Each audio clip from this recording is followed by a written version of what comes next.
Princess Dewi Srikandi's father, King Drupada, built her a paradise. He named it Taman Maharakacha, a lush, tranquil garden designed with one specific purpose: to mold his tomboyish daughter into a gentle, traditional royal bride.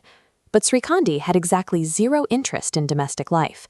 As soon as she was alone, she transformed the sanctuary into a clandestine military training ground, using the manicured grounds for target practice. This flowchart maps out the wayang marriage economy. In this epic universe, royal daughters are traded as political currency, traded between rival kingdoms to forge alliances. Srikandi's older sister, Drupadi, had already been married off in a high-stakes tournament, and now Srikandi was expected to follow suit. When King Drupada found out about her secret archery sessions, he was furious. He strictly forbade her from practicing warfare. As you can see, a princess with martial habits breaks the entire political system by destroying her value on the marriage market. Srikandi was trapped in a framework where every choice regarding her future was made for her. To rewrite those terms, she realized she would have to acquire a completely different type of currency. The pressure escalated rapidly. An emissary arrived from a neighboring kingdom with a demand from King Jungkungmardeya, an arrogant, entitled ruler who insisted on taking Srikandi as his bride to secure peace between their nations. Because her father had banned her from formal combat training, she was defenseless against this forced arrangement. She had no political leverage and no physical means to protect her own interests. So she took drastic action. Srikandi fled the kingdom in secret. She sought out Raden Arjuna, the greatest archer in the world, determined to claim the male-dominated education she'd been denied and learn how to fight for herself. Under Arjuna's careful instruction, Srikandi mastered the bow.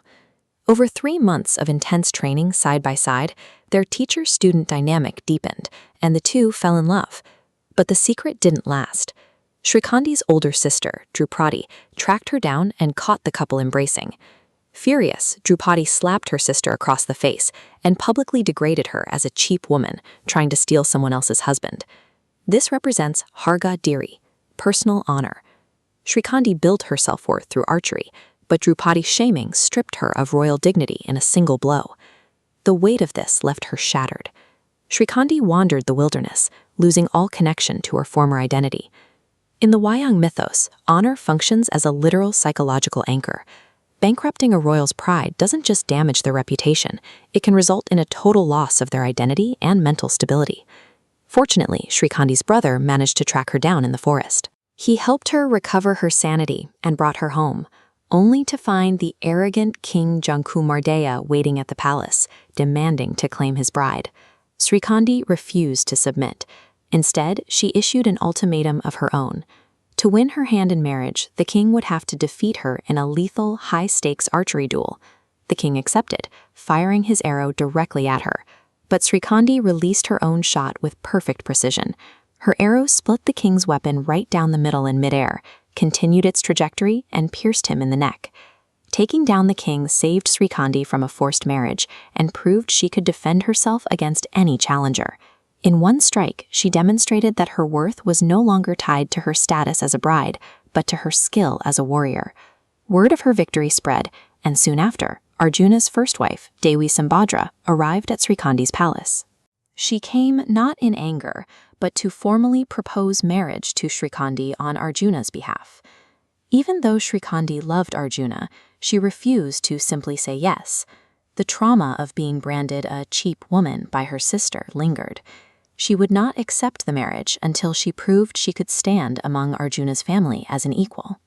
So Srikandi made an audacious demand. She would only marry Arjuna if she could be defeated in direct combat by one of his current wives. Another of Arjuna's wives, Niken Larasati, stepped up to the challenge.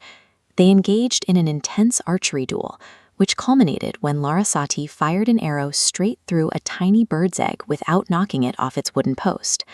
Recognizing superior skill, Srikandi yielded. By forcing the duel, she entered the marriage on her own merit, silencing any claim that she was merely a woman who had been won or obtained through scandal. But before the celebrations could begin, the kingdom was hit by a retaliatory attack. The dead King Jungkungmardeya's magical master descended on the palace to avenge his fallen student. Arjuna fought off the attack and killed the master, but the dying man cast one final spiteful spell. A magical fire erupted, burning Srikandi's beloved garden, Taman Maharakacha, to the ground. With the garden in ruins, the last remnant of her father's attempt to mold her into a submissive bride had vanished. The slate was clean, leaving her to define her own environment from the ashes. Standing in the ashes, Srikandi delivered her final flex of agency. She vowed to Arjuna that she would only go through with the wedding if he could rebuild the massive park in a single night. Srikandi mastered the patriarchy's most lethal arts for a reason. By arming herself with the bow, she ensured that in love, war, and marriage, she would never compromise her pride or her terms again.